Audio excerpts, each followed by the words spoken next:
കഴിഞ്ഞ 7-8 വർഷമായിട്ട് ഈ പ്രദേശത്ത് താമസമില്ലാത്ത ആള് പഴയ TC നമ്പറിന്റെ പേര് പറഞ്ഞാണ് എല്ലാ റെക്കോർഡുകളും ഉണ്ടാക്കി വെച്ചേക്കുന്നത്. പാസ്പോർട്ട് പോലും ഉണ്ടാക്കി വെച്ചേക്കുന്നത് പഴയ TC നമ്പർ വെച്ചാണ്. അപ്പൊ കള്ളവോട്ട് ചേർത്തതിന്റെ അടിസ്ഥാനത്തിലാണ് ഞങ്ങൾ പരാതി കൊടുത്തത്. ഇവിടെ താമസമില്ലാത്ത ആള് വോട്ട് ചേർക്കാൻ വേണ്ടി ഇവിടെ കള്ളവോട്ട് ചേർത്തതിനെതിരായിട്ടാണ് ഞങ്ങൾ പരാതി കൊടുത്തത്.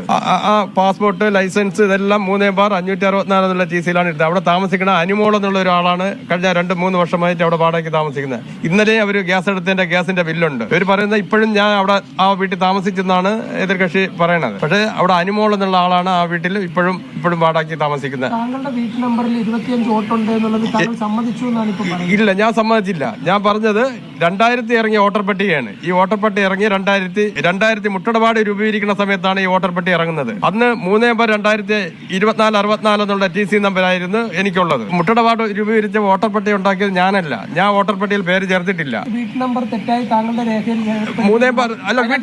വീട്ടുപേരുള്ളതുകൊണ്ടാണ് കൊടുക്കാതിരുന്നത്. വീട്ടുപേര് ശക്തിഭവൻ എന്നുള്ള വീട്ടുപേര്. ആ വീട്ടിൽ ഞാനും എന്റെ ഭാര്യയും മാത്രമേ അവിടെ താമസമുള്ളൂ. ആ വീട്ടിന്റെ യഥാർത്ഥ നമ്പർ ചേർക്കണം. ഇപ്പോഴത്തെ TC നമ്പർ എന്ന് പറയുന്നത് 18/2365 ആ വീട്ടിന്റെ TC നമ്പർ. യഥാർത്ഥത്തിൽ അതല്ല എല്ലാ രേഖയിലും കൊടുക്കേണ്ട. പാസ്പോർട്ട് എടുത്തതും 18/2365 പകരം 3/565 പേര് വരുന്നതാണ് പാസ്പോർട്ട് എടുത്തിരിക്കുന്നത്. അപ്പോൾ പോലീസ് അന്വേഷിക്കണ്ടേ? പോലീസിന്റെ കുഴപ്പമായിരിക്കാം. അത് ഞങ്ങൾ അതിനൊന്നും എതിർക്കുന്നില്ല. ഇവിടെ കള്ള വോട്ട് ചേർത്തു, അതിനെ ഞങ്ങൾ പരാതി കൊടുത്തു. അത് ഒഴിവാക്കണമെന്ന് ഇപ്പോഴും അത് തന്നെയാണ് പറഞ്ഞത്. ആദ്യം പറഞ്ഞ അതേ ഇതിൽ തന്നെയാണ് ഇപ്പോഴും നിൽക്കുന്നത്.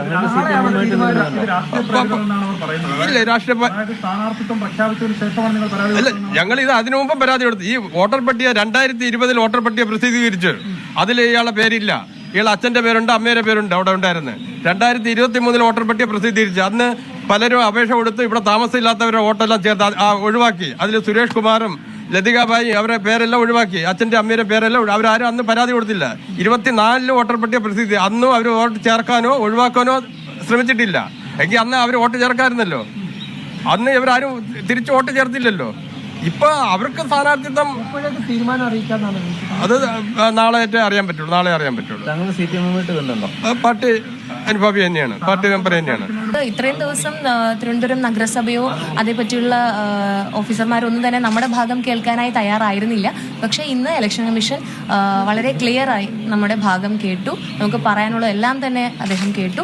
അപ്പോൾ വളരെയധികം വിശ്വാസമുണ്ട് നമുക്ക് അനുയോജ്യമായൊരു തീരുമാനം വരുമെന്ന് തന്നെയാണ് പ്രതീക്ഷിക്കുന്നത്. കാര്യം തുറന്നു പറയാൻ ആഗ്രഹിക്കുന്നു. ഈ പരാതിക്കാരന്റെ വീട്ടിൽ 25ഓളം പേരുടെ വോട്ട് ചേർത്തിട്ടുണ്ട്.